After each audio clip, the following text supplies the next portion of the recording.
A group of camp counselors attempt to reopen a summer camp after a tragedy in this 1980 indie horror film that redefined a subgenre. Hello my fellow Dreadites, welcome to Dread Alert. I'm Vince. If you like horror movies, be sure to like this video and follow us for more horror content. It's Friday, June 13th, Jason's birthday, and today we're talking about the original Friday the 13th. Directed by Sean S. Cunningham and written by Victor Miller, this movie was made as a purely commercial endeavor. This movie brought in Tom Savini to do special effects, who had a ton of experience working with George A. Romero. This movie is so much better than I remember it being. It has its roots in giallo cinema, with an unknown killer, these POV shots, and it really had the whodunit aspect of slashers that was missing from the rest of the 80s genre. That wasn't going to come back into the popular understanding of slashers until Scream in 1996. This film also features a brilliant score by Harry Manfredini. Betsy Palmer is chewing the scenery in this one. She is a gem and elevates this movie to another level. Not only was she a big name, but she was also one of the most capable actors on set. Most of the actors were pulled from the New York theater scene, so they did have a lot of theater chops and had done a lot of work.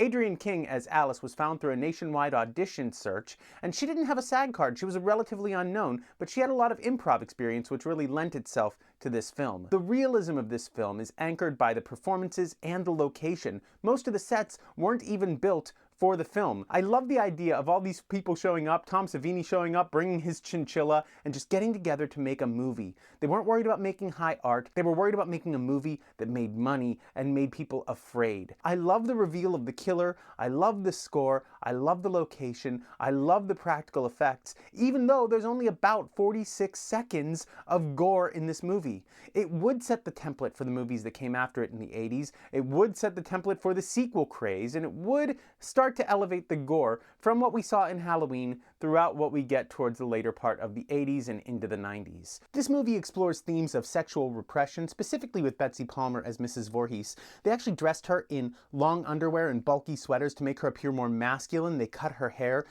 partially because they wanted a stunt guy to walk around and do all the stunts, but also because they wanted to justify her being able to throw bodies through windows. It also explores our deepest fears, the monster hiding under the bed. And if you can repackage that into something a little bit ridiculous and a little bit external, you can deal with the fears of young people dying for no reason, of bad things happening to good people. It also deals with the archetype of the dark mother and a mother's love gone wrong. She's willing to do anything to protect another child from having the same fate as her son. If you haven't checked out the original Friday the 13th, first of all, I'm sorry for spoiling this 45-year-old movie for you, but moreover, you should do that immediately. It's available on Tubi for free, and it's worth your time. Happy birthday, Jason! And as always, stay spooky, my friends.